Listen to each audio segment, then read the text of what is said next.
Eh bien, salut à tous et bienvenue à ce nouveau rendez-vous de la géomatique. Je suis Steve et aujourd'hui nous abordons un module spécial qui est une recommandation de Léo qui voudrait savoir comment faire pour pouvoir fusionner deux couches vectorielles dans QGIS. Alors pour ce faire, nous avons élaboré un petit cas pratique.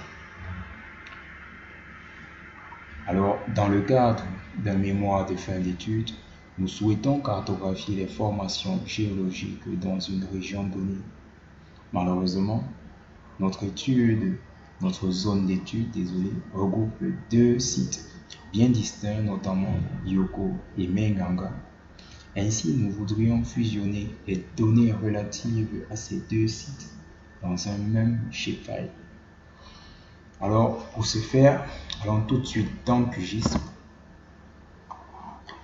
où nous allons importer notre jeu de données. Donc, voilà nos données que nous allons importer. Faisons ajouter, nous fermons. Vous voyez très bien ici que là, vous avez les échantillons de Menganga qui se retrouvent dans la zone de Menganga. Vous avez également les échantillons de Yoko qui se retrouvent dans la zone de Yoko. Pourtant, l'ensemble de ces données appartiennent à un même projet. C'est la raison pour laquelle nous voulons y remédier dans le cadre de ce tuto. Donc, tout d'abord, nous viendrons dans la table attributaire de nos données. Dans la table attributaire, vous voyez très bien que dans le cadre de la couche de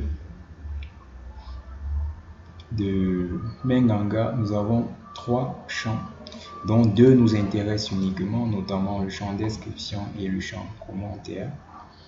Nous venons également dans la table attributaire de la couche échantillon de Yoko, où nous avons deux champs qui nous intéressent. Il faudrait noter que les champs qui vous intéressent doivent avoir les mêmes caractéristiques.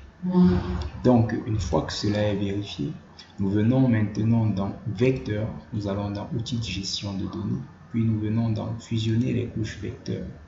Il est important ici de noter que cet algorithme fusionne plusieurs couches vecteurs de même géométrie en une seule couche vectorielle. Ce qui signifie que vous ne pouvez pas, par exemple, fusionner une couche zonale avec une couche ponctuelle. Par contre, vous pouvez fusionner deux couches ponctuelles ou deux couches linéaires ou encore deux couches polygonales. Alors, nous entrons les couches en entrée qui sont celles de les échantillons de Menganga et de Yoko. Une fois que c'est fait, nous allons faire OK. Nous leur attribuons un même système de coordonnées de référence et nous enregistrons le fichier en sortie au nom de échantillon projet -8 WGS 84. Vous faites enregistrer et vous lancez l'algorithme. Et là, vous fermez et vous voyez que là, vous avez une nouvelle couche qui est intitulée fusionner, qui regroupe l'ensemble des échantillons que l'on retrouve dans les deux zones de projet. Vous pouvez vérifier la table attributaire pour voir que nous avons maintenant l'ensemble des informations contenues dans les deux zones de projet dans un même fichier. Maintenant, nous allons faire pareil avec la couche des zones de projet. Alors, nous faisons pareil. Ici, nous sélectionnons plutôt maintenant la zone projet de Menganga avec celle de Yoko. Faisons OK. Choisissons un même système de coordonnées de référence et nous enregistrons ce fichier au nom de zone de projet. Et nous faisons enregistrer. Et nous exécutons l'algorithme. Et nous fermons. Et nous voyons que là, nous avons nos deux zones deux sites qui sont contenus dans le même shapefile intitulé ici fusionner.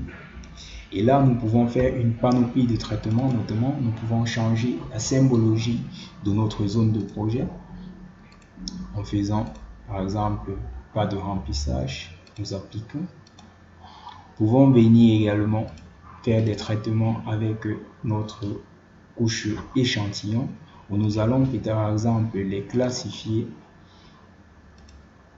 en fonction de leur description. Faisons classer. Et là, nous voyons que nous avons un ensemble d'échantillons. Donc là, on a un souci parce qu'il n'y a pas, ce sont des mêmes couleurs. Donc on va refaire cela avec une palette de couleurs bien différente, désolé. Et là, on fait classer et on applique. Une fois que cela est fait, voilà, nous avons l'ensemble des formations géologiques des deux zones qui ont été cartographiées. Et c'était à peu près le but de notre tutoriel. Alors j'espère que ce dernier aura ravi Léo. Et si vous avez aimé cette vidéo, alors n'hésitez surtout pas à partager cela avec votre entourage. Et surtout, abonnez-vous, ça fait toujours plaisir. Merci.